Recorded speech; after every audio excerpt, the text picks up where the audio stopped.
Recently যেটা হয়েছে টকশোর বিষয়টা, দেখেন টকশো বিষয়টা আমি একজন উদ্যোক্তাদের প্রতিনিধি হিসেবে সেখানে টকশোতে গেছি। আমার সাথে বারিশা হকের ব্যক্তিগত কোনো শত্রুতা ছিল না, ওনার সাথে আমি মেকআপ রুমে অনেক গল্প করছি।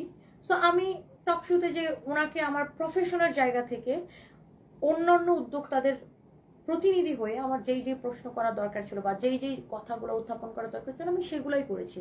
কেউ বলতে পারবে না আমার টক শো দেখে যে আমি ওনাকে কোনো ব্যক্তিগত আক্রমণ করেছি। এখন সেটাকে কেউ যদি নিজের গায়ের উপর নিয়ে নেয় সেটা তার সমস্যা, আমার কিন্তু সমস্যা না। আমি উদ্যোক্তাদের প্রতিনিধি হয়ে গিয়েছি, আমি উদ্যোক্তাদের হয়ে কথা বলেছি আমার প্রফেশনের জায়গা থেকে, তার সাথে আমার ব্যক্তিগত কোনো সমস্যা নেই। বা আমি যদি তাকে ব্যক্তিগতভাবে পচাইতে চাইতাম তাইলে আমি ওই টক শো পরে আমাকে মিনিমাম 20টা গণমাধ্যম থেকে ফোন দিছে ইন্টারভিউর জন্য, বিভিন্ন চ্যানেল থেকে, আমি কিন্তু যাই নাই।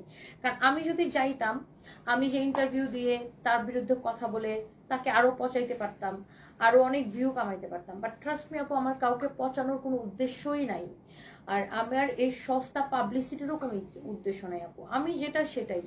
সো আমি উদ্যোক্তাদের প্রতিনিধি হিসেবে টক শোতে আমার যেটা যেটা বলা উচিত বলে মনে হয়েছে আমি সেটাই বলেছি।